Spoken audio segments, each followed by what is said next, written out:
Magandang umaga po sa ating lahat.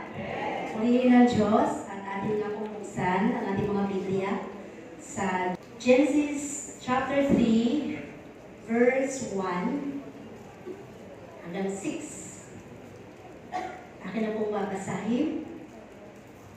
Ang ahas na ay lalong tuso kaysa alinmang mga hayop sa parang na nilikha ng Panginoong Diyos. At sinabi niya sa babae, tunay bang sinabi ng Diyos, huwag kayong kakain sa alinmang puro kahoy sa halamanan? At sinabi ng babae sa ahas, sa bunga ng mga punong kahoy sa halamanan ay makakakain kami.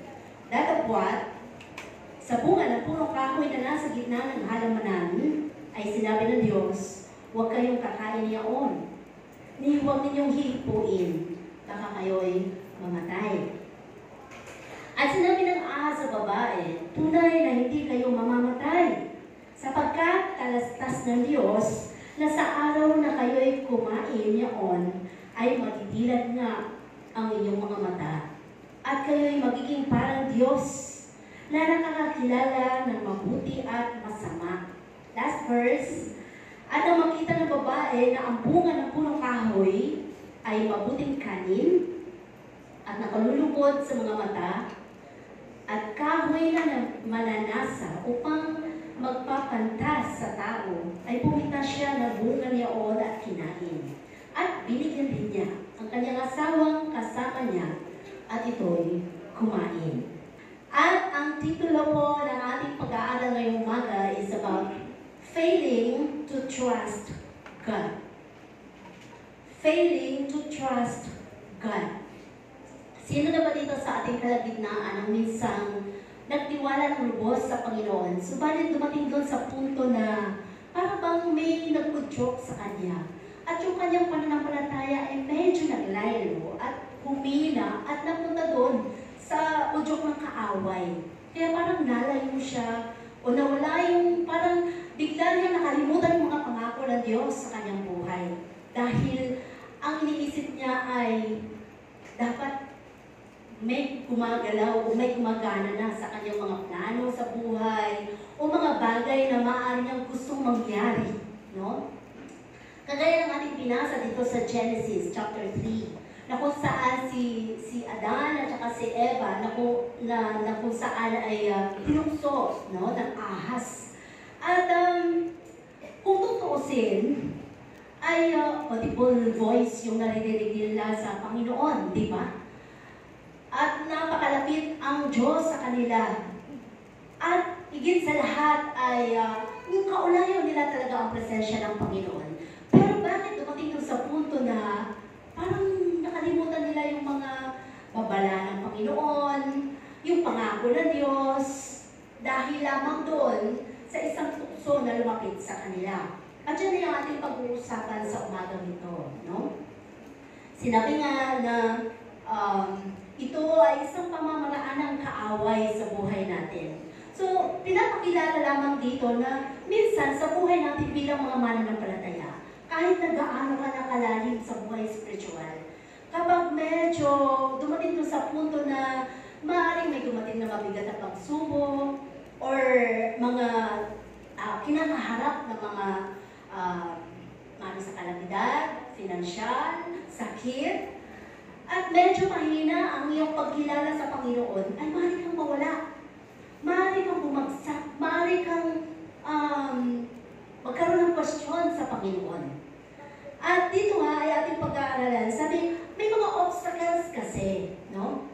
May mga hadlang minsan kung bakit yung pagtitiwala natin sa Diyos ay hindi malubos. Kahit na sinasabi natin, ilang taon ka namang Kristiyano, 15 years, 10 years, 20 years. Pero hindi araw-araw ay malakas ka. Minsan paggising mo, malakas ka. Pero pag may dumating sa iyong masamang balita, ibang balita, o ano pa bang mga dumating na mga pagsubok sa buhay, bigla na lamang nanghihina ang ating mga pananampalataya. At ito ay normal sa isang Kristiyano. No? Pero dapat sa ating mga mananampalataya ay atin lamang nakamintin na tayo sa ating buhay spiritual upang anumang dumating na mga mga pagsubok, problema, o joke ng kaaway sa buhay natin, medyo hina ka man pero hindi ka hahayaan ng Panginoon na ibagsak ng tuluyan ng kaaway. Kailangan na doon ka sa panalangin, pagbabasa ng Biblia, no? Or ang devotional life mo, kailangan malakas para ang kaaway ay hindi makapanaig sa ating mga buhay. So sabi, what are the obstacles? May mga obstacles kasi, may mga hadlang kasi, no? Sa buhay natin minsan, kahit na malalim ka ng Kristiyano, may ministeryo kang ginagalapan, isa ka mang mataas na opisyal, o may mga bagay kang pinakahawakan sa iyong pananampalataya. Kaya nga marami ng mga matataas sa posisyon sa paglilingkod, pero biglang bumagsak dahil nakalimutan pa sumandali ang mga pangako ng Diyos sa kanyang buhay. No? So sabi dito, may mga bagay tayong pag-uusapan patungkol sa obstacles or ito yung tinatawag nating hadlang ng kaaway sa buhay natin. Kung bakit yung tiwala natin sa Panginoon ay bigla na lamang nawawala or bigla na lamang nakalimutan natin. Number one obstacles is, sabi, maybe, ang isa sa mga hadlang nito is fear of the unknown. Fear of the unknown. Yung takot ka doon sa future mo na hindi mo pa nakikita kasi. Maaaring nangako sa iyo, Panginoon, Jeremiah 29:11, for I know the plans I have for you, declares the Lord, plans to prosper you, plans to give you hope in the future. Give you hope in the future. Ang tagal pa kaya, Lord, noon? Ano bang pwede mangyari doon? Marami pa. No? Every day of our lives, napakarami pang nakakaloob doon na pwedeng mangyari sa buhay mo. Pero sabi nga, fear of the unknown. Hindi ko alam kung anong meron doon sa future, Lord. Kaya nakakatakot. Hindi ko alam kung paano. So kung babasahin natin ang unang Samuel, sabi doon, chapter 13, verse 11 hanggang 12. Unang Samuel, chapter 13. 11 hanggang 12. Ang sabi dito, sa buhay ni Samuel at saka ni Haring Saul. Sabi niya, 11, sabi, at sinabi ni Samuel, ano yung ginawa? At sinabi ni Saul, sapagkat aking nakita na ang bayan ay nangangalat sa akin, at hindi ka tumarating sa mga takdang araw, at mga Filisteyo ay nagpupulong sa Migmas. Kaya aking sinabi ngayon, lulusungin ko ako ng mga Filisteyo sa Gilgal, at hindi ko pa maipapamanhik ang kagalingan sa Panginoon. Ako'y nagpumilit nga at inihandog ko ang handog na susunugin. Natakot siya. Nung merong nagbanta na itong mga Filisteyo, ay kung ilang daang libo po yun, no? Nalulusong sa kanila. Ay nung nag-usap sila ni Propeta Samuel, at sabi, antayin mo ako after 7, sa ikapitong araw na andyan ako. Dahil si Samuel ang mag-aalay ng handog para sa kapayapaan, para maipakita na ang Diyos ay sumasa kanila. Pero, alam niyo ba, dumating yung punto na, abay, magpipitong araw na, wala pa si Samuel. Eto na ngayon, nangangatakot na lahat ng kanilang mga kawan ni Haring Saul. So natakot siya na baka mamaya sila'y matalo, sila'y matalo, o kaya siya'y mawala doon sa kanyang posisyon bilang hari. So dumating ang punto na siya na mismo ang gumawa ng paraan na dapat si Samuel ang nagawa noon. Kaya nagalit si Samuel sa kanya. Kaya nang nangyari, natalo sila. Minsan sa buhay natin, pag dumadating na doon sa mga puntong para bang, sabi nga, hopeless ka na, no? Ang dami mong gusto mangyari, ang dami mong gusto mong maging prioridad sa buhay. At hindi mo nakikita kung ano nga ba ang nakapaloob sa mga bagay nito. Gumagawa na tayo ng sarili nating desisyon. Inuunahan na natin ang Panginoon. Bakit? Kasi natatakot tayo. Baka mamaya hindi mangyari eh. Baka mamaya, yung mga sinasabi ng Panginoon hindi naman totoo. Bakit kaya nangyayari sa isipan ng tao o ng Kristiyano yun? Dahil kulang sa pananampalataya. Kulang sa pagbabasa ng salita ng Diyos. Malinaw ang mga pangako ng Panginoon. At lahat ng mga pangako na yun ay gagawin ng Diyos sa buhay mo. Kung ikaw ay totoong naglilingkod, sumusunod at nagmamahal sa Diyos. Kahit sabihin pa ng mundo na eto yung mangyayari sa'yo, pero ang pangako ng Diyos, sabi nga, ikaw ay pagpapalain ko. Ikaw ay bibigyan ko ng magandang kinabukasan. Pero, wala kang mangyayari kung mahina ang faith mo. Hindi matutupad sa buhay mo ang mga pangako ng Diyos. Kaya pala, minsan sa buhay natin, dumadating yung 20 years ka na naglilingkod buhay mo, parang gano'n lang din, walang nangyayari, paulit-ulit lang ang buhay. So, bakit? Dahil sa iyong pananampalataya na hindi established. Dapat maintenado ang iyong relasyon sa Panginoon. Yun ang napakahalaga. Kaya nga sinabi ng Panginoon, I will never leave you, nor forsake you. Kung nananatili ka rin sa Panginoon, hindi ka na iiwan, hindi pababayaan man, no? So kagaya nga rin Saul, natatakot siya, kaya nagkaroon na siya ng sariling desisyon. Sino ba sa ating kalagitnaan dito ang may mga plano sa buhay na gusto mangyari, pero dahil sa takot niya, inunahan na niya ang Diyos. sabi ng isang anak ng Diyos, ay bala ko kasi umaluan ang buhay namin eh. Gusto ko na maging maayos din ang buhay. Kasi sabi, pag Kristiyano ka daw, mapagpapala ang buhay mo. At kailangan daw at kapag ikaw daw ay Kristiyano, ay totoong mararanasan mo ang kasaganaan. Pero bakit ganito pa ng buhay namin? May nag-alok sa'yo ngayon. Magandang posisyon, para magkakaroon ka ng magandang oportunidad sa buhay. So, parang iniisip ko ngayon, God's will. Ito na yung kalooban ng Panginoon. Sinasabi ng Diyos na magiging maayos ang buhay, magiging masagana ang buhay dahil Kristiyano na ako.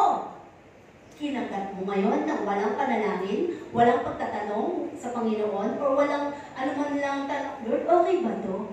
Kalooban mo ba itong Panginoon? Dahil nakatingin ka doon sa future na ikaw na ang naghahanda para sa future mo, hindi si Lord. Pero ang sabi lang ng Panginoon, anak, maglingkod ka lang, maglingkod ka lang, maglingkod ka lang. Bago ka mawala sa mundo, mapagpapala ka. Parang yung gustong sabihin ng Panginoon eh. Kaya lang tayo, gusto natin is, to see is to believe. Gusto natin laging maniwala kapag nakikita na natin yung future natin. So, ikaw na ang gumawa ng kaparaanan. Bakit ito na nga yung kalooban ni Lord? Lahat, ayos ang papel, mabilis ang pagproseso. Pero, ang nangyari, napahama ka pala doon sa pinagpuntahan mo. Or may mga bagay na hindi pala tama. Kasi, hindi mo sinangguni sa Panginoon. Because of that fear of the unknown, nakalimutan at nawala ka sa plano ng Diyos. Ano bang obstacles? Ang sabi nito is, doubt of God's plan. Nagdududa tayo sa plano ng Diyos sa buhay natin. Ilan na ba sa atin dito ang pinagdudahan mo ng mga salita ng Diyos? Ito ba ito, Lord? Talaga ba na mangyayari sa akin to? Totoo ba na ang buhay ko ay magiging talagang aayos, pamilya namin, o ano ba man? Totoo ba ang gagaling pa ako, Lord? Lahat may mga question sa iyong kaisipan, no? Anong sabi doon sa ano yung hukom? Hukom. Judge, no? Hukom, chapter 6, verse 15. Hukom, chapter 6, verse 15. Ang sabi doon, at sinabi niya sa kanya, "O Panginoon, paano ililigtas ko ang Israel? Narito, ang aking angkan ay siyang pinakadukha sa Manases." Sino pa magsabi niya? Siya yung bunso, pinakamahirap sila, no? At ako, ang pinakamaliit sa bahay-sambahayan ng aking ama. Sabi niya, no? Kaya dito ay talagang ipinakita ng Panginoon kung paano sa kung saan ay walang-wala, ay pwedeng magbigay ang Panginoon. Sa kahinaan mo, siya ang magiging kalakasan mo. Si Gideon po yun. No? Si Gideon po yun. Nung tinawag siya ng Panginoon, sabi niya, pinakamahirap ng bukalis. Hindi nga ako kilala eh. Punong-puno nga kami ng utang eh. Wala kami may pagmamalaki. Kung ako ang magiging leader, walang maniniwala po sa akin. Dahil napakahirap lang po namin. Sino magsasabing malakas ako? Sino magsasabing may leadership ako? Wala. Sabi pa ni Gideon, ang dami niyang rason, diba? Sabi niya, ako pa naman ang pinakabunso. Ano pa naman pagbunso? Alam mo naman, sabi ko nun, medyo mahina ang loob, at medyo makananay o makatatay o ano pa man, no? So, yun ang lahat ng naging rason niya. So, nagduda siya sa pwedeng gawin ng Diyos sa kanya. Or pwedeng samahan siya ng Panginoon. Hindi niya yung nilagay sa kanyang kaisipan ng, sige Lord, kahit sino pa man, kung ano man ako, o wala man ako may pagmamalaki, alam mo, ikaw naman Lord ang mas malaki kaysa sa lahat ng bagay. Wala sa kanya na yun. Nawala siya. Sa kanyang sa mga pangako ng Diyos sa buhay niya, basta ang nakita niya ay ang kanyang sarili. Ang sabi nga, kapag tayo nagkakaroon ng mga problema, nakafocus tayo lagi doon sa problema natin, na hindi natin nakikita na higit na mas malaki ang Diyos kaysa doon sa problema na meron tayo. Kaya maraming mga Kristiyano ang nagiging talunan. No? Hindi makakapanagumpay dahil laging doon nakafocus. Ikaw, kapatid, kapag may problema ka, may sakit, isa sa may pamilya mo may sakit, mahal sa buhay, hindi ka ba mag-aalala? Di ba parang natatakot ka? O kaya even ikaw na lang. Iniisip mo, may cancer kaya ako? Sumakit ang ulo mo. Naku, baka may cancer ako sa utak. Di ba mga ganun? Hindi ka na mapagkatulog. Tapos, mga bagay na agam-agam, nararamdaman mo, pinapakiramdaman mo na sarili mo. Na nawawala ka na sa focus na lumakad tayo sa pananampalataya dahil ang Diyos ang may-ari ng ating buhay. Kaya niyang ibigay ang mahabang buhay sa iyo dahil nahihingi naman ito. Pero maglingkod ka. Ipakita mo sa Diyos na kaya ka binigyan ng kalakasan ay para ipaglingkod mo siya. O paglingkuran mo ang Panginoon. Hindi ka binigyan ng kalakasan ng Diyos para magliwaliw, para mawala sa Panginoon. No? Hindi ka binigyan ng kalakasan ng Panginoon para gamitin mo sa hindi ayos at tama sa harapan ng Panginoon. So, dumating doon sa punto na ito, na nagduda itong si Gideon sa plano ng Panginoon. Pero alam nyo, sinamahan siya ng kapangyarihan ng Diyos, hindi ba? Kahit na mahinang-mahina ang kanyang kalooban, pinush pa rin siya ni Lord. Sige anak, kaya mo yan. Sino dito yung parang mahina ang kalooban, pero laging may nagsasabi, kaya mo yan. Sige na, kaya mo yan. Tumayo ka lang. Diba? Ganun lang minsan. Sa una, medyo hesitate tayo, diba? May hesitation. Pero, kapag nagtiwala ka sa Panginoon, sigurado ako, hindi ka ipapahiya ng Diyos. No? Sa anumang mga bagay na gusto niyang ipagkatiwala sa iyo. At dito ay binibigyan tayo ng pagkakataon ng Diyos na magamit ang pananampalataya na mayroon ka. Meron kang pinaplanong ipuput up na business, halimbawa. Paano mo ba ito pasisimulan? Unang-una, panalangin mo. Lord, kalooban mo ba ito? Lahat ng mga bagay nakasubject sa Panginoon. Baka sa buhay mo ay gumagawa ka, kumikilos ka sa sarili mo lang mga plano. Kaya lahat ng mga hinahakbangan mo ay nagiging failure. Kasi hindi mo kasama ang Diyos. Iniisip mo kasi, alam ko naman na ito kaya ko na ito, Lord Minsan ganun tayo. Kapag bigyan tayo ng karunungan ng Diyos, pabadging-badging tayo kasi alam mo, kaya mo naman. At lahat ng mga bagay sa sarili ka na umaasa. No? So, obstacles yun kung bakit hindi ka minsan nakakapagbigay ng trust, fully trust sa Panginoon dahil sa iyong kakayanan. So, lagi nating tandaan, anumang kakayanan meron ka, karunungan man yan, may pagmamalaki mo sa buhay mo, kaya mo sa mundo, pero sa harap po ng Panginoon, basura lahat po yun. Kasi ang gusto ng Panginoon, nakadepende tayo sa Kanya. Amen? Dapat nakadepende lahat. Lahat po. Kahit na anong lalakarin mo, anong gagawin mo, anong didesisyonan mo, dapat isanggunin mo muna lahat sa Diyos. Huwag na huwag kang mag-aproba, magplano, gumawa ng anumang hakbang na hindi mo sinangguni sa Panginoon. Magiging failure lahat yan. Kahit sa una, pwedeng sa una, ipaparanas sa'yo, sige, akala mo okay. Pero sa mga susunod na mga panahon, dahil hindi mo ito sinangguni sa Panginoon, hindi ka sasamahan ng kapangyarihan ng Diyos. Kaya, huwag kong pagdudahan ang magandang plano ng Panginoon sa'yo, no? Ng Panginoon.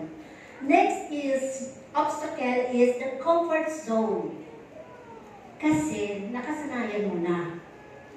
Mahirap kasi, Lord, eto na ako sa balig, bababa ako sa sahig. Parang gano'n, di ba?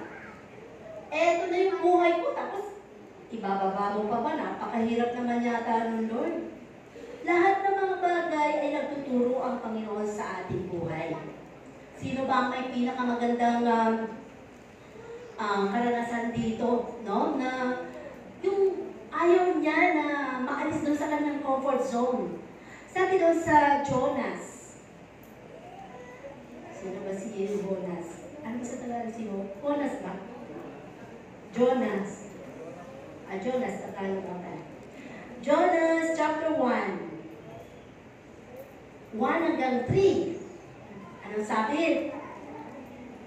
Ang salitang ng Panginoon ay dumating kay Jonas na anak ni Amittai na nagsasabi, "Bumangon ka at umarod ka sa Ninive, sa malaking bayang yaon, at humiyaw ka laban doon, sapagkat ang kanilang kasamaan ay umabot sa harap ko." Ngunit si Jonas ay bumangon upang tumakas na patungo sa Tarsis mula sa harapan ng Panginoon. At siya'y lumusong sa Jope at nakasumpong ng sasakyan patungo sa Tarsis. Sa gayoy, nagbayad siya ng upa niyaon at siya'y lumulan upang yumaon kasama nila sa Tarsis mula sa harapan ng Panginoon. Anong plano ng Diyos? Sinugo siya ng Panginoon. Diba? Punta ka sa Ninive. Dahil merong ipapagawa ang Diyos sa kanya. Kaya lang, sabi niya, matitigas ang ulo ng mga tao doon. Mababagsik ang mga tao doon. At hindi ako marunong makipag-usap sa kanila. Ako na lang ang gagawa ng paraan kung saan gusto kong maglingkod. Ang ginawa niya, nagplano siya sa sarili niya. Ito lang ang gusto ko Makalulugod naman to sa'yo, di ba? So, tumakas siya. Sarili niyang desisyon, hindi sa desisyon ng Panginoon siya sumunod. Pero, kapag ang plano ng Diyos sa bawat isa sa atin, ay gusto niya na may ipapagawa sa iyo ang Panginoon. At pilit mo itong tinatakasan, inaayawan. Alam nyo, dadalhin at dadalhin kayo doon ng Panginoon. Isang araw, hindi man ngayon. Pag sinasabing laging maglilingkod ka sa Panginoon, ayaw ko Lord, ayaw ko maglingkod. Oras yan, panahon yan, napakahirap. Busy ako, Lord. Lahat ng mga bagay na pwede natin irason sa Panginoon, pwede natin sabihin. Pero, alam mo, ang gusto-gusto ng Panginoon, yung may pusong masunurin eh.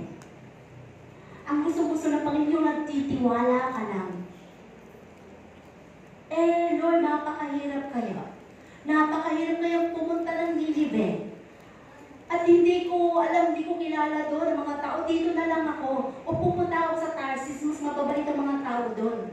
Sinadya niya yan eh. Sinadya niyang magplano sa sarili niya. Ilang beses niyo na bang sinadyang magplano na hindi tumupad ayon doon sa kalooban ng Panginoon? Kung bakit ang buhay mo ngayon ay ganun pa rin. Kasi ikaw pa rin ang nagmamaling obra ng buhay mo. Sinabi lang ng Panginoon, anak, paglingkuran mo lang ako, pagpapalain kita. Anak, basta maging tapat ka lang. Ibigay mo ang para sa akin, anak. Sigurado ako sa mga pangako ko, ibibigay ko sa'yo. Eh, hindi, Lord. Natatakot akong ibigay sa'yo itong aking 10% ng aking sahod. Eh, baka bukas wala nang fear of the unknown. Diba? Ayaw ko ibigay yung 10% mo kay Lord dahil naka-budget kasi Lord eh. Pwede na siguro ito, Panginoon. Kaya, paulit-ulit na lang sa bawat sahod mo, sa bawat dumadaan na pera sa iyong mga kamay, kulang pa. Minsan halos sapat lang. Hindi ka, walang labis. Hindi mo nararanasan yung kasaganaan sa Panginoon. Kahit maliit ang sahod mo. Alam niyo, sabi nga, ang pagpapala ng Diyos, hindi pag-uusapan ito kung malaki o maliit ang sahod mo. Sa pagpapala ng Diyos, sa mga sumusunod sa Panginoon, kahit maliit ang sinasahod mo, kahit yan lang ang kinikita mo, kapag ikaw ay tapat sa Panginoon, kailanman hindi ka pagkukulangin ng Panginoon kung ikaw ay tapat. Yun ang katotohanan doon. Huwag kang matakot ang ibigay sa Diyos ang para sa Kanya. Dahil sabi nga, obstacles po yan ng pagtitiwala mo sa Panginoon kung bakit ang buhay mo paulit-ulit. Akala mo lang binibless ka ng Panginoon, pero hindi. Hindi pa yan ang totoong pangako ng Diyos sa'yo. Meron bang gustong ibuhos na pagpapala ang Panginoon sa'yo? Inaantay ng Panginoon. Kailangan mo lang magtiwala, anak. Ay, yung pera na hawak mo, akin din yun, anak eh. Sabi ng Panginoon. Pinagkatiwala ko lang sa'yo. Ang dapat mo maibalik sa akin. Parang ganun, di ba? Ba't ayaw mong ibalik ang para sa akin, anak? Sa totoo lang, hindi kailangan ng Diyos ang pera. Ang kailangan ng Diyos sa atin, ang puso natin. Na kaya mo bang ipagkatiwala sa Diyos ang mga bagay na pinagkatiwala din niya sa iyo? Yun ang pinakamaganda kung tayo ay natututo. No? So sabi nga, huwag tayong aasa sa sarili natin karunungan, kaalaman, sa comfort zone. Oy, may bigayan daw tayo, meron tayong, sharing na naman, gastos na naman, ako, kailangan, naka-budget na to para sa Panginoon. Pagdating sa parang, ang damot natin. Pero, punta tayo sa mall. Parang gano'n, di ba? Pag nag-grocery ka, ang dami mong mag-grocery, wala sa'yo yun. Kasi masaya ka doon, pero bakit pagdating sa Panginoon, parang ang hirap ubutin. Parang gano'n. Pero nakikita ng Diyos yun. Sabi, sa Panginoon, tinitingnan lang niya, nalulungkot siya minsan. Yung mga bagay na pinagkakatiwala sa atin ng Panginoon, na hindi natin kayang maipagkatiwala ulit sa Diyos. Even our kalakasan, our health, no? Na kapag maayos tayo, magaling tayo, or malakas tayo, wala tayong sakit, minsan nabibigyan natin ng pagkakataon, hindi natin nabibigyan ng pagkakataon ng Panginoon na unahin siya. Kasi may mas naunang prioridad. Dahil malakas ka kaya mong gawin ang anumang bagay. Kaya mong lumayo, kaya mong mag-travel, o ano pa man. Pero yung bagay na ito, ang sinasabi lagi ng Panginoon, prioridad lagi ang Panginoon. Kapag nasunod natin lahat yun sa Panginoon, hindi mo na kailangan humingi sa Diyos. Kusa na lang kung ibubuhos ng Panginoon ang kanyang po yun. Minsan din, dumadating din sa punto na, sa paglilingkod, ay Lord, sumusunod naman ako, nagbibigay naman ako, talagang nagsusubika po ako, naglilingkod ako, umatin po ako sa mga gawain. Bakit ganun pa lang buhay namin? Check your heart. Baka sumusunod ka pero ang dami mo namang reklamo. Hindi pala totoo. Hindi mo pala totoo love ang Lord. Gusto mo lang pakita sa Panginoon, Lord, sumusunod ako may utang na loob ka sa akin. Baka ganun. Kaya, sabi nga, wala tayong may tatago sa Panginoon. No? So, kailangan mabuksan ang puso mo sa harapan ng Diyos na kung ikaw ay naglilingkod, maglingkod ka ng totoo. Ipakita mo sa Panginoon na totoong siya ang may-ari ng buhay mo, siya ang may-ari ng lakas mo, siya ang may-ari ng kalusugan mo, at anumang bagay na kinamtan mo, pinagkatiwala sa iyo ng Panginoon, trabaho man yan, negosyo man yan, lahat yun galing sa Panginoon. At kayang bawin niya lahat. Kainin tayo.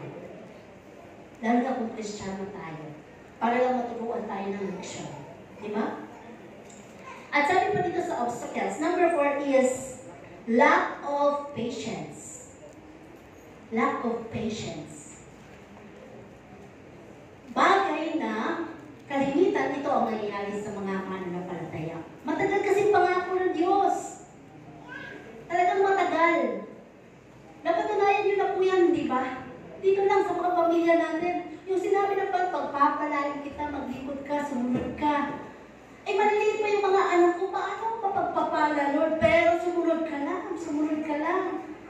Magsumunod ka lang sa Panginoon. Nung lumaki na pala yung mga anak nila, or basta tapat na naglilingkod sa Panginoon, nung lumaki na, nakatapos na, sila pala yung gagamitin ng Panginoon. Yun ang ibig sabihin doon. Kasi ang pangako ng Diyos, hindi overnight. May proseso. May proseso po, lack of patience. No? Si Abraham at saka si Sarah. Nung pinangakawa ng Panginoon, si Abraham na magkakaanak sila, parang nainip si Sarah at saka naisip niya, naisip niya, katanda-tanda ko lang.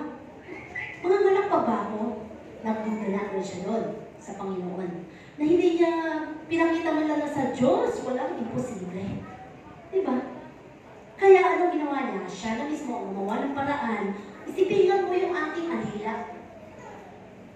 Siya na lang, magkakaanak ako sa kanya. Plano ba ng Diyos yun? Ang plano ng Diyos, sila ang magkakaanak ni Sarah. So, dumating sa punto na, dahil doon sa plano ng tao, na iniisip niya, ay, kalooban nila, baka yun yung kaparaanan ng Diyos. Kaya yun ang gawin natin. Dahil alam ko, matanda na ako, at hindi na ako pwedeng manganak, ay dito na lang kay Hagar, no? Kay Hagar na lang. Kaya dumating na sa punto na yung kawawang Hagar ginamit. Hanggang sa nagsuffer itong si Hagar, hanggang sa pinanganak si Ishmael, na siya na yung mga lahi ng mga Arabo, na sila yung mga matatapang. Di ba? So, mga bagay na maling desisyon sa buhay natin. No? Ang tagal-tagal kasi Lord ang pangako mo Ang tagal namin walang anak. Nag-ampon na lang kami, Lord. Sabi ko kasi magkakaroon kami ng anak. Ang tagal baka ito ngayon. Nag-ampon na lang kami, Lord. Inunahan ko na pangako mo. Inunahan ko na, kaya nag-ampon na lang kami. Nung nakapag-ampon na, doon nagkaanak. Ay, totoo pala. Kapag nag-ampon ka pala, mga anak-anak. Hindi mo alam, yun yung pangako ng Diyos. Yun yung right timing ni God. O, sa halip ngayon na yung gastos mo para doon sa totoo mong anak, napunta pa doon sa ampon mo, nagamit mo pa, hindi pa. Hindi tayo kaya hindi natin minsan, wala tayong patience mag-antay sa pangako ng Panginoon. Kasi habang nag-aantay tayo, character kasi, may dinidevelop si Lord. Baka may mga bagay ka pa na dapat ayusin sa character mo. Kaya yung mga pangako niya, hindi pa na ibibigay ng Diyos. Kung ano man ang mga hinihiling mo. No? Huwag kang maghinawang mag-antay. Habang may buhay, uulit ba tayo doon? Habang may buhay, may pag-asa. Diba? Ayaw lang sumagot. O, lahat ng bagay sa buhay natin, no? may pag-asa sa Panginoon.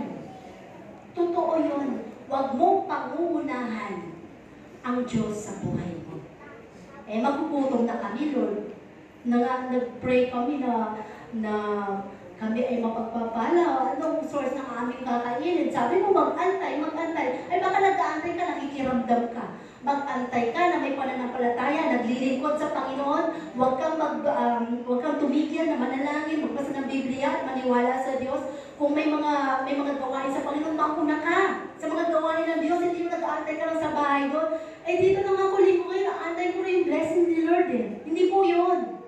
Hindi ganun ang pangako ng Diyos. Na habang nag-aantay ka, kaya kailangan mong manalangin, kaya kailangan mong makarinig ng salita ng Diyos para lumalim ang pananampalataya mo. Para magkaroon ka ng mga realization, no, sa buhay natin. Di ba sa bawat pakikinig natin, doon tayo lumalalim.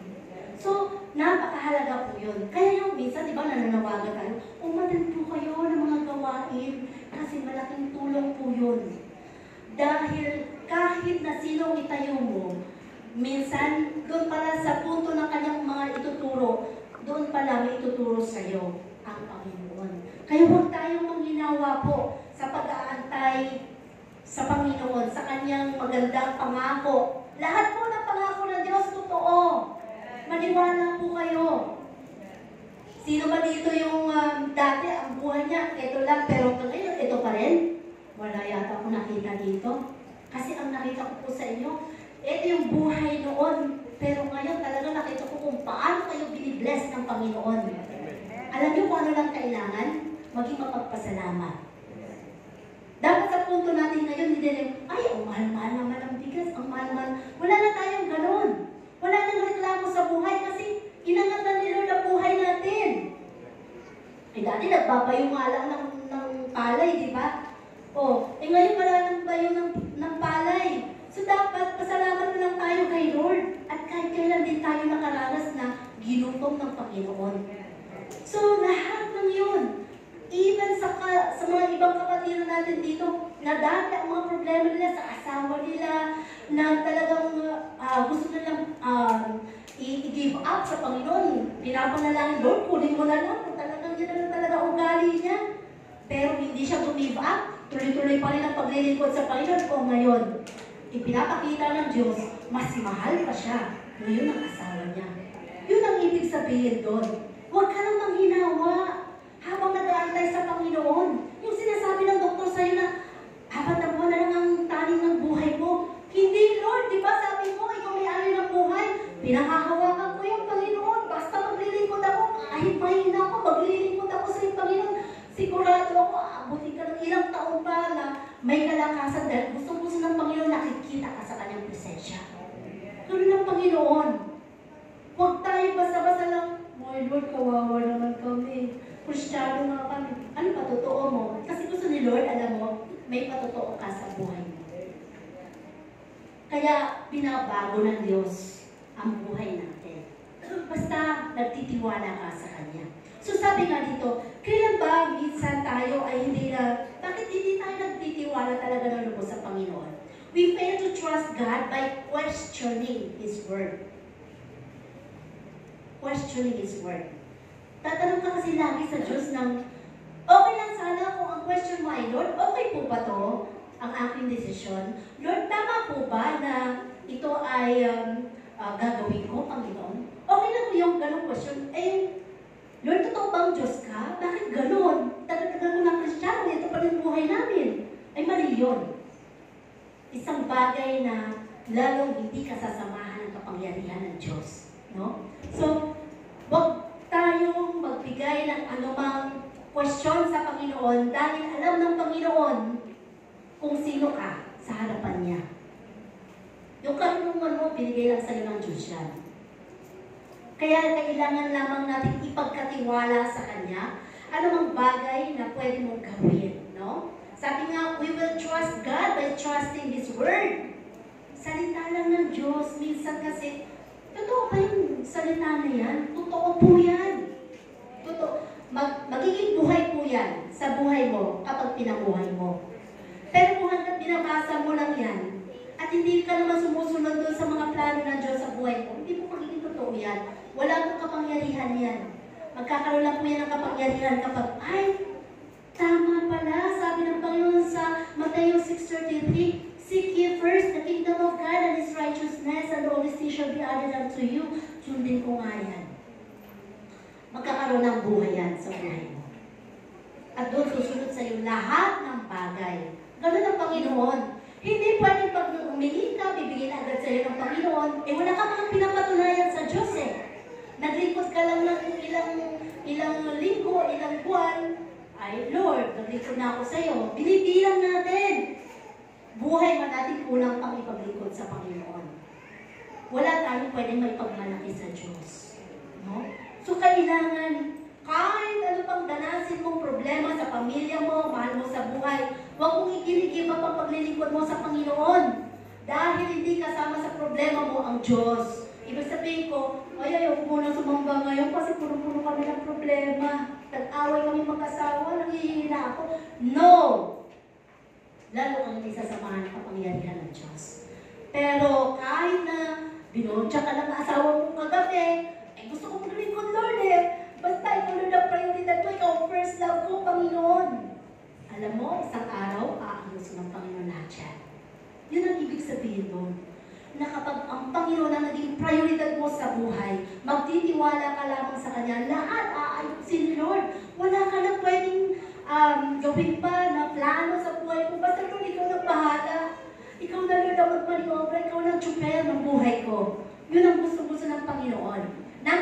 Number 2 na sinasabi dito, na bakit minsan na hindi tayo natin magawang magtiwala sa Diyos is because we fail to trust God by altering His Word. Altering. Iniiba natin yung pangako ng Diyos. Yung mga salita ng Panginoon, di ba kaya nga maraming mga churches din na iniiba nila yung pangako ng Panginoon, yung salita ng Diyos, binibigyan na lang kung anong mga doktrina, no? Na ayaw ng Panginoon yun. Kung ano nakasulat exactly doon, yun ang mangyayari. Sinasabi na nga na the root and the love of money is the root of all evil. Ano sabi doon? Masama ba ang pera? Masama ba? Masama ba ang yumaman? No, gusto nga nilo na tayo mag-bless Kahit yung kayamanan, sabi nga, yung kayamanan ng mundo dapat sa inyo yung mga anak Mahina kayo. Sabi ng Panginoon, mahina kayo anak Hindi yun naangkin agad Naangkin nyo man, pag inangkin nyo, ginagawa nyo, sinasarili nyo na, hindi nyo ako binibigyan, kaya hindi ko binibigay sa inyo ang buong blessings. Yun ang sinasabi ng Panginoon. Sabi doon, sa salita ng Diyos, the love of money is the root of all evil. The love. Sabi, ang pera, hindi masama. Love of money. Pag minahal mo na ang pera, yun ang nagiging masama. Either na, ang pera na hawak mo ang magkocontrol sa'yo, or ikaw ang magkocontrol sa pera mo. Kalimitan, ang nangyayari, kapag dumating na malaking pagpapala sa buhay ng isang Kristiyano, ang pera na ang nagsasalita. Ang pera na ang nagkocontrol. Napapailalim ka na, kahit Kristiyano ka. Ay, may malaking project Pera yun, sayang. Parang gano'n, di ba? So, siya din ang money talks na sinasabi. So, the root of all evil. Ang pinakamaganda, bilang mga Kristiyano na naglilingkod sa Panginoon, dumating man ang milyones sa buhay mo, ikaw pa rin ang nakakontrol dito. Humingi ka lagi ng karunungan sa Diyos. Na hindi ka ma-overpower ng kayamanan ng mundo. Apakan mo lang yun. Pinagkakatiwala lang ng Diyos yun. Huwag yung pagbinigay na yung milyones sa buhay mo, tumaas na yung ere mo, feeling mo, ikaw na yung pinakamayaman sa mundo, ikaw na yung pinakamadali, ikaw na yung mataas ang estado. Hindi, ganun ayaw ni Lord John. Sabi nga, sitwasyon lang ang nababago sa buhay natin. Dapat ang relasyon mo sa Panginoon, lalo kang maglingkod. Lalo kung sino dito ang pwede magsabi, pag ako'y lalo bless ni Lord, lalo ako maglilingkod. Meron bang mga ganun dito, mga mananampalataya? Ilan lang, di ba? Kasi alam nila na kapag na-bless na sila ni Lord, may nauna namang prioridad. Kasi yung oras tumatakbo, yung pera kailangan kasi ma-deposito na to, kailangan kasi ganito. Minsan yun ang nangyayari. Nakakalimot na tayo sa Panginoon. Kaya, di mo maalala mo na lamang minsan, wala na pala akong pera. Balikan na ulit na yun kay Lord. Ganun minsan nakakalimot tayo, di ba? Babalik ulit na tayo kay Lord kasi hingi na ulit tayo. Hindi ganon. Gusto ng Panginoon. Lalo kang binibless ng Panginoon, lalo kang maglingkod. Yung wala kang oras dahil ang dami mong mga appointments, dahil sa dami ng pera mo, hindi ko ngayon, kay Lord ako. Kasi doon ka unang bless eh. Doon ka nakitaan ng Panginoon.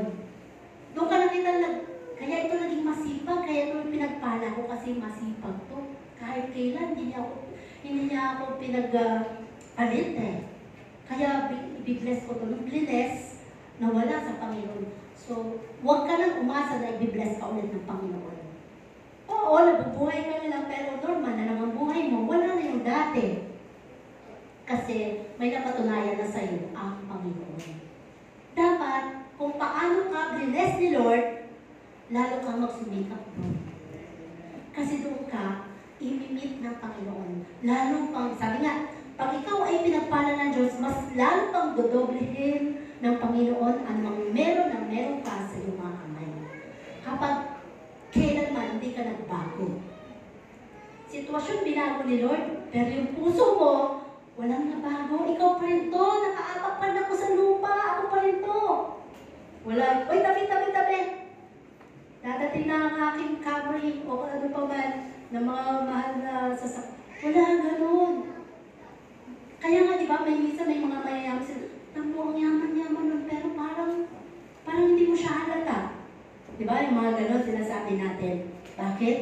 Kasi alam nila na ang buhay nila at anumang meron sila galing sa Panginoon. Kasi wala naman talaga tayong may pagmamalaki, no? So, huwag nating ibahin ang salita ng Diyos.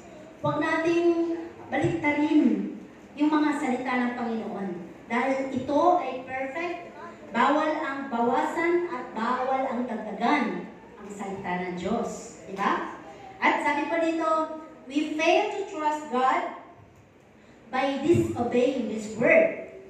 O, nagdi-disobey. Hindi tayo kasi masunurin eh. Hindi natin, kahirap kasi talaga sumunod. Sino magsasabi nito masunuring bata? Masunurin siya sa magulang. Meron ba? Yung lahat na sinasabi ng magulang, ay, Nay, punta kami doon sa may sayawan mamayang gabi eh. Ay, hindi. Huwag ka na pumunta doon, mapahaba ka pa doon. Wala siyang magam-agam. Basta sumusunod siya sa magulang. Meron pa bang batang gano'n? Wala na, no? Wala, maglulumpasay na yan. Kaya wala namang gawang magulang. Sige na nga, punta ka na nga. Di ba?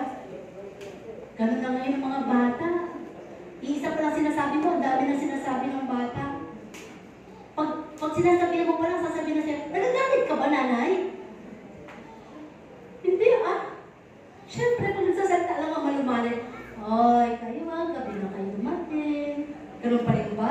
Siyempre, di ba? Kailangan merong punto minsan. Pero hindi yung part na, nagagalit ka na ba? Yung masyado ng sensitibo ngayon ng mga bata. Hindi ba? Eh, dati, namumulagat na yung mata ng mga magulang. Doon lang tayo natatakot ngayon. Luluwa na yung mata ng magulang. Wala. Lumulagatan ka ng anak mo. Napaka-lungkot na dalawang sitwasyon sa buhay natin ngayon, no? Sensitibo. Yun ang mga bagay, pag-disobey sa Word of God, na minsan, nalulungkot ang Panginoon. Maglilingkod ako, pero pagdating na yung tunay na paglilingkod, ayun, nawawala naman sa Panginoon.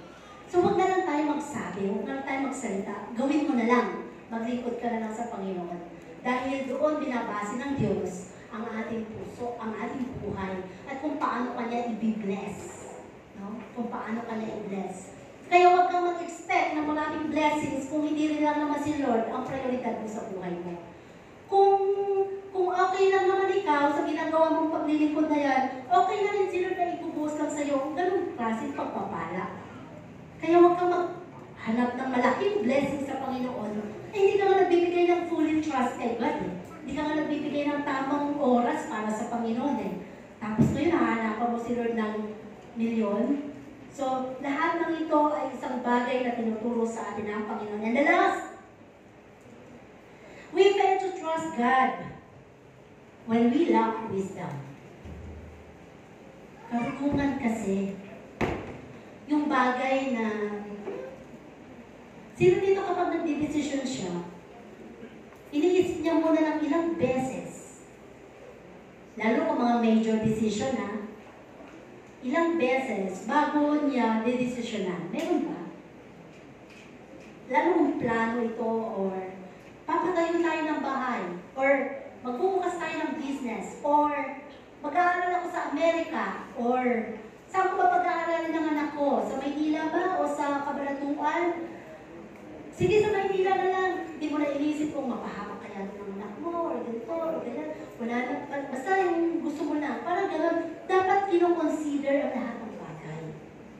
Hindi lang doon sa pakiramdam mo, sa gusto mo. No? Kailangan lahat ay nakaayos sa harapan ng Panginoon. Kulang tayo din sa karunungan kasi hindi natin hinihingi sa Diyos. Hingin natin sa Panginoon ang karunungan. Dahil siya yung source noon. At kapag may karunungan ka, lalakad ka sa katwiran ng Panginoon, hindi kailanman masisira ang anumang iyong hinakbangan. Dahil full of knowledge and wisdom yun. Si Lord ang nag-aproba nun. Kaya napakahalaga talaga na magkaroon tayo ng fully trust sa ating Diyos na buhay. Huwag natin madaliin ang Panginoon.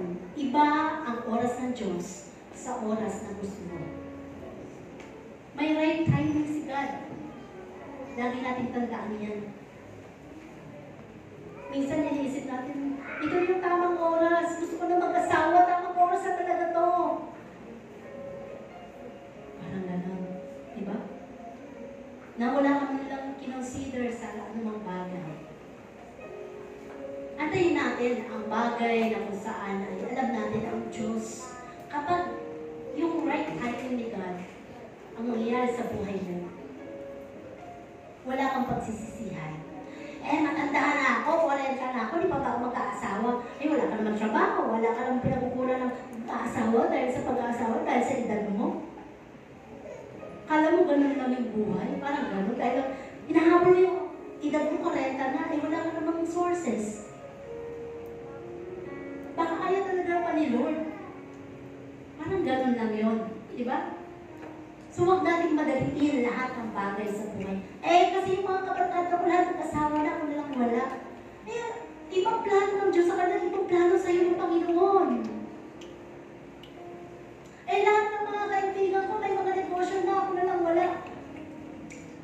Makasali na nga sa mga tukhang. Parang ganun, di ba? Lahat. Parang pinapadali natin ang bagay sa buhay natin. Ang gusto lang naman ng Panginoon, magtiwala ka eh.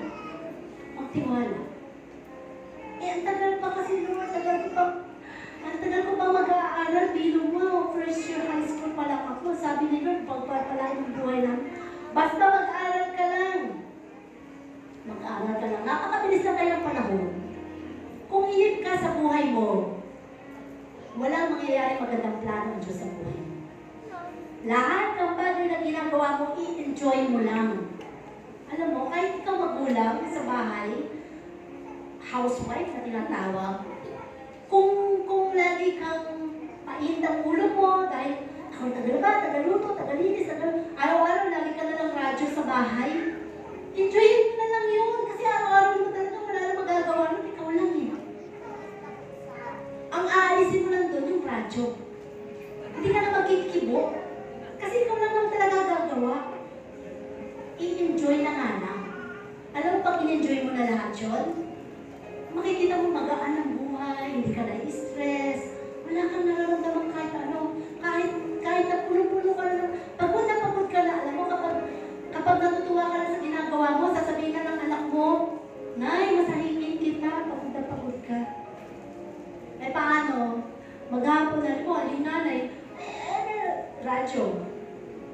Lalo nang hindi uuwi yung mga anak. Mabayan ako uwi. Puro diwara lang naman sa bahay. Parang gano'n. Kaya minsan ayaw umuwi ng mga anak. Kasi pagdating sumasalubong na agad yung megaphone. Diba? So sabi niya, enjoyin natin lahat. Kahit maliit sahod mo, enjoyin mo trabaho mo. Pag na-enjoy mo trabaho mo, lahat magiging maayos ang accomplishments mo. Pero, kasi meron din, sabi, ang laki ng sahod niya, teacher siya. Pero lagi yung sinasabi, naku, Sister Luz, magre-retire na talaga ako. Ayoko, magre-resign. Magre-resign na talaga ako. Ayoko na talaga magturo. Pero ang taas ng sahod. Kung gusto ko lang kasi doon yung sahod, mataas eh. Ay, hindi ka nag-i-enjoy sa trabaho mo. Sa sahod ka nakatingin. Hindi magiging maganda ang output mo. Kasi hindi ka nag-i-enjoy. Kaya lagi, kapag nakikita namin siya, lagi siyang stress. Lagi siyang hinihika. Naku, hindi ka na naman ako. Hirap na naman ako. Paano? Hindi mo i-enjoy trabaho mo. Enjoyin mo na lang kasi. Hanggang ngayon, hindi pa naman din siya hindi pa rin naman siya nagre-resign. Nakatapos yung mga anak niya. Maliit pa rin mga anak niya sinasabi, mag-resign na talaga ako. Ako sa trabaho ko, ang bukulit na mga bata. Dahil lang daw sa sahod. Pero hanggang ngayon, magtuturo pa rin siya. Pero makikita mo sa kanya, stress talaga siya. Ibig sabihin, sa buhay natin, sa paglilingkod man din, kung pumunta ka dito, dahil pinilit ka lang ng nanay mo, inibitaan ka, or ano pa man, at wala sa kalooban mo, ano bang meron doon? Ay, ano ba yun? Parang gano'n. So, hindi mo siya i-enjoy ang presensya ng Panginoon. Wala kang blessings. Pag-uwi mo, the same old person. Yung sinipa-sipa ka lang sa higaan mo kanina dahil tanghali ng nanay mo. Pero sa totoo lang, ayaw mong sumamba. Napilit ka lang. Hindi mo ini-enjoy yung presensya ni Lord ngayon? Wala. Wala kang aasahang pagpapala sa Diyos. Ibig sabihin lang, kapag nagtiwala ka sa Panginoon, totoong nagtiwala ka, anumang bagay na mararanasan mo sa buhay, mahirap man ito, madali man, kapag in-enjoy mo sa presensya ng Panginoon, lahat magiging magaan. Hahaba buhay mo. Babata mukha mo. At higit sa lahat, lalalim ang iyong pananampalataya. Kaya magtiwala ka sa Panginoon, kapatid. Huwag na huwag mong hayaan na mawala ang tiwala mo. Di ba nila huwag ka magtiwala sa kapwa? Ang sabi sa Biblia, sa Diyos ka magtiwala. Dahil sa Kanya, totoo ang Kanyang pangako.